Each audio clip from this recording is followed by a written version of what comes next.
Hi friends, आज हम आपके लिए टॉपिक लेकर आए हैं प्रतिशत यानी कि परसेंटेज।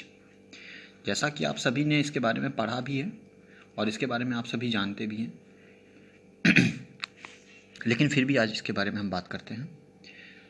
और हम आपको बता देना चाहते हैं कि कोई भी कंपटीशन का एग्ज़ाम हो, चाहे रेलवे हो, चाहे आरआरबी हो या बैंकिंग सेक्टर हो, हर एग्ज़ाम में एक क्वेश्चन या दो क्वेश्चन हमारे परसेंटेज से मिनिमम रहते ही रहते हैं। तो उन क्वेश्चंस को हमें कवर करना है, उन क्वेश्चन को हमें अटेम्प्ट करना है और उन क्वेश्चंस के हमें सही जवाब देने हैं। इसके लिए ज़रूरी है कि हमें प्रतिशत का बेसिक नॉलेज हो, प्रतिशत के बारे में हमें छोटी छोटी सी बातें पता होनी चाहिए। तो हम प्रतिशत स्टार्ट करने से पहले हम जान लेते हैं कि प्रतिशत क्या होता है। तो जैसा कि नाम से समझ में आ रहा है, प्रतिशत प्रति मतलब एक, शत मतलब 100, मतलब प्रत्येक 100 में, एक मतलब प्रत्येक भी बोल सकते हैं। तो प्रत्येक 100 में, या परसेंटेज अगर हम इंग्लिश लैंग्वेज में जाएं तो परसेंटेज पर मतलब प्रत्येक या एवरी या वन भी बोल सकते हैं उसे, प्लस सेंट, मैथमेटिक्स में सेंट का मतलब होता है 100।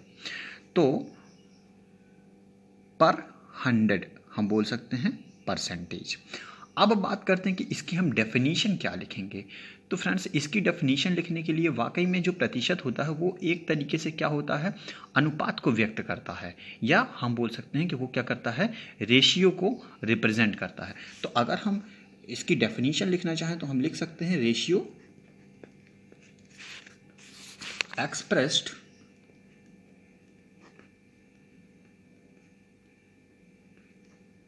as a fraction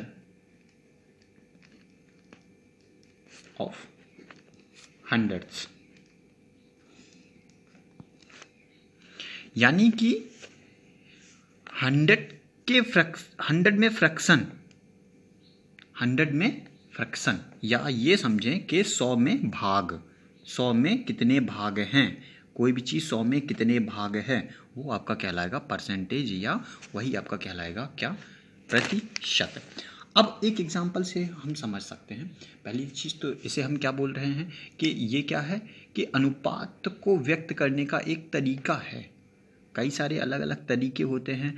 जब हम 100 को लेकर के किसी भी चीज़ को अनुपात में व्यक्त करते हैं तो उसे हम प्रतिशत बोलते हैं। आपको समझने में कोई भी दिक्कत नहीं होनी चाहिए। जब हम किसी चीज़ को 100 भाग लेकर के उसे हम अनुपात में व्यक्त करते हैं तो उसे हम प्रतिशत कहते हैं। जैसे कि अगर हम देखा जाए, आपने सभी ने सुना होगा पीपीएम में क्या होता है, जब हम 10 लाख को लेकर के और उसे अनुपात में व्यक्त करते हैं तो उसे हम पीपीएम बोलते हैं। उसी तरीके से जब हम 100 भागों को लेकर के उसे हम अनुपात में व्यक्त करते हैं तो उसे हम प्रतिशत बोलते हैं। एक एग्जाम्पल अपन समझ सकते हैं, जैसे कि हम मान लेते हैं कि वायुमंडल में हमारे 20% ऑक्सीजन है। तो फ्रेंड्स, इसका मतलब क्या होगा कि 20% ऑक्सीजन है, इसका मतलब होगा कि पूरे वायुमंडल में जितनी भी गैसें हैं वो हैं 100%, उसमें से 20% क्या है, ऑक्सीजन है, यानी कि 20वां भाग उसका क्या है, ऑक्सीजन है। 20वां भाग, 20 भाग नहीं हमने बोला, 20वां भाग उसका क्या है, ऑक्सीजन है। तो हम क्या लिख सकते हैं, 20% का मतलब हुआ 20/100। ये क्या है, आपका एक फ्रैक्शन है, एक क्या है, अनुपात है। आप देख सकते हैं, इसको हम लिख सकते हैं 1/5। तो ये क्या आ गया, आपका एक फ्रैक्शन आ गया, एक क्या आ गया, अनुपात आ गया। तो प्रतिशत क्या है, एक अनुपात है। अब बात करते हैं हम इसे रिप्रेजेंट कैसे करते हैं। तो इसके लिए हम एक ही सिंबल यूज करते हैं, ये प्रतिशत का सिंबल होता है। इस सिंबल का फ्रेंड्स जो मतलब होता है वो होता है 1/100। आपको ध्यान रखना है, इस सिंबल का मतलब होता है 1/100। अब हम बात करते हैं कि इसे हम कैसे सॉल्व करते हैं, कैसे इसको हम चेंज करते हैं। पहली बात तो ये हो गई कि ये प्रतिशत क्या होता है। अब हम प्रतिशत की गणना कैसे करते हैं, कैलकुलेशन ऑफ परसेंटेज या प्रतिशत की गणना। तो फ्रेंड्स, इसके लिए प्रतिशत की गणना करने के लिए calculation of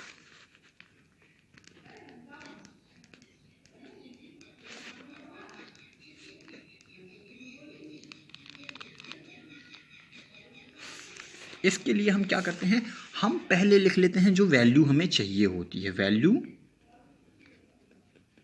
upon total value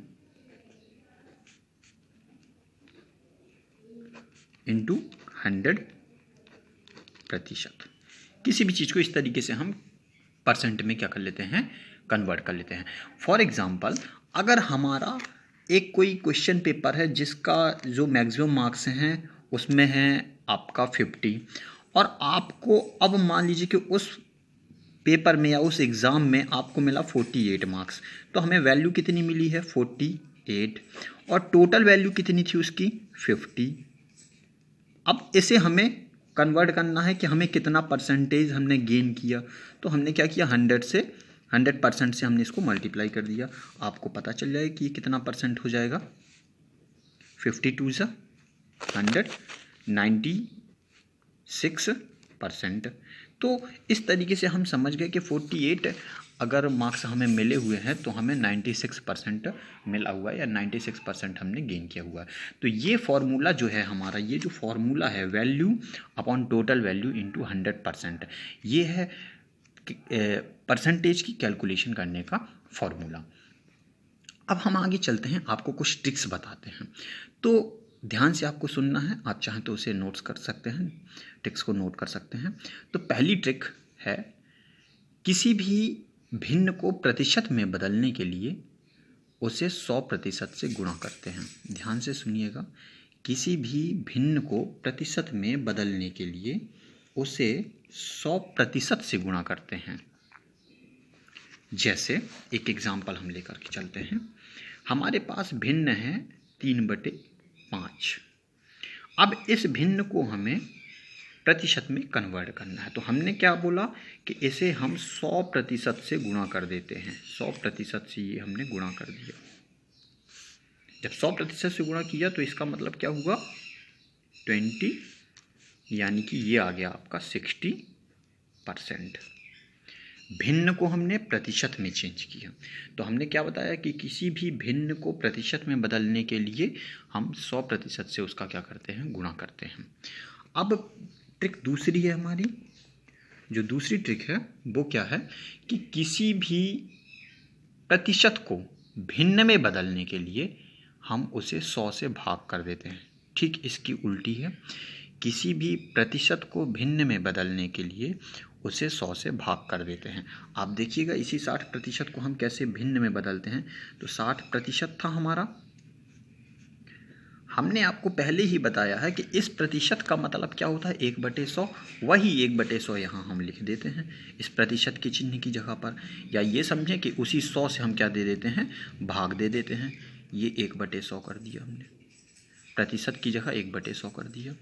अब ये कट किया और आप देख सकते हैं कि इसको हम 2 से डिवाइड करते हैं, तो 2 3 × 6 एंड 2 5 × 10, 3/5। आपको फिर से वही चीज़ मिल गई। 3/5 को हमने प्रतिशत में लिखा था 60%, और 60% को हमने 3/5 लिख दिया। तो इस तरीके से हम प्रतिशत से अगर भिन्न में हमें बदलना है तो हम 100 से क्या दे देते हैं, उसे भाग दे देते हैं।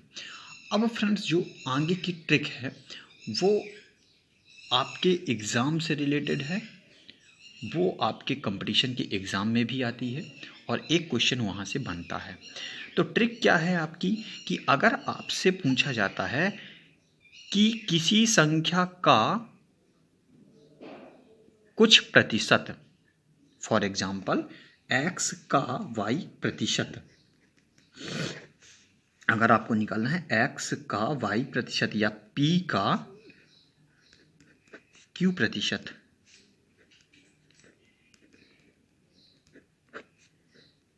Q% ऑफ P, तो आप क्या करेंगे। तो इसके लिए भी ट्रिक है अपने पास। ट्रिक क्या है, ट्रिक क्या है हमारी, P × Q/100। कुछ नहीं करना आपको, P × Q/100। एक एग्जाम्पल लेके चलते हैं हम, 5 का 4% या 5 का 20%, 5 का 20%, आप सभी को पता है। हम देखिए क्या बोलते हैं, 5 और इस का मतलब आपने छोटी क्लास में पढ़ा है, का मतलब होता है इनटू, तो ये इनटू किया, ये इनटू हमने यहाँ भी किया था। अब ये 20 है तो ये 20, और ये प्रतिशत को हम क्या लिखते हैं, 1/100। वही चीज़ आपको समझ में आ रही है कि वही चीज़ हमने लिखी हुई है। अब क्या हो गया हमारे पास, 5, यानी क्या मिला आपको, 1। तो 5 का 20% कितना होगा, 1 होगा। 5 का 20% कितना होगा, 1 होगा। इस प्रकार से ये हमारी तीसरी ट्रिक हुई। अब चौथी ट्रिक जो है हमारी, वो क्या है, चौथी ट्रिक क्या है हमारे पास, अभी हमने पूछा कि x का y% या p का y%। अब हम बोले हैं कि p q का कितना प्रतिशत होगा, p q का कितना प्रतिशत होगा। अभी हमने क्या था, p का q प्रतिशत, अब हम बोल रहे हैं p q का प्रतिशत, p q का प्रतिशत। यहाँ हम किसके रिस्पेक्ट में बात कर रहे हैं, ये हमें ध्यान देना है। किसके रिस्पेक्ट में बात कर रहे हैं, क्यू के रिस्पेक्ट में बात कर रहे हैं। तो हम जिसके भी रिस्पेक्ट में बात करते हैं वो नंबर आ जाता है हमारा नीचे। ट्रिक क्या है हमारी, P upon Q into 100। For example हम एक एग्जाम्पल लेके चलते हैं। 20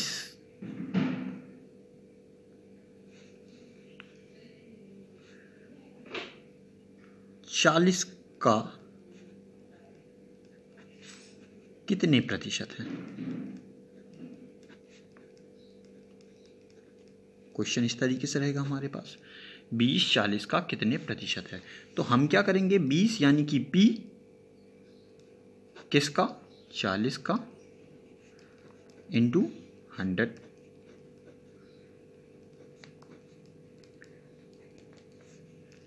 क्वेश्चन का आंसर आपके सामने 50%।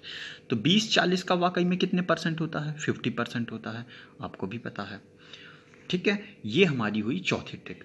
अब जो सबसे इम्पॉर्टेंट ट्रिक है वो कौन सी ट्रिक है कि क्वेश्चंस जो आते हैं हमारे पास वो कैसे आते हैं कि किसी भी वस्तु का मूल्य में वृद्धि हुई या वस्तु के मूल्य में कमी हो गई, अब हम उसका कितना कंजप्शन कम करें या कितना कंजप्शन उसका हम ज़्यादा करें कि उसके खर्च में या एक्सपेंडिचर में कोई फ़र्क ना पड़े। तो इस तरीके के क्वेश्चंस को कैसे करेंगे हम, या कि क्वेश्चंस आते हैं हमारे पास कि हम किसी भी मशीन का मूल्य डिप्रिशिएट हो गया है, यानी कि डिप्रिशिएट हो रहा है यानी कि कम हो रहा है, और 5 साल के बाद या n साल के बाद या 10 साल के बाद उसका रेट कितना हो जाएगा। तो उस तरीके के क्वेश्चंस को कैसे करेंगे, उसके लिए हम एक अगली ट्रिक आपको बताएंगे अगले वीडियो लेक्चर में।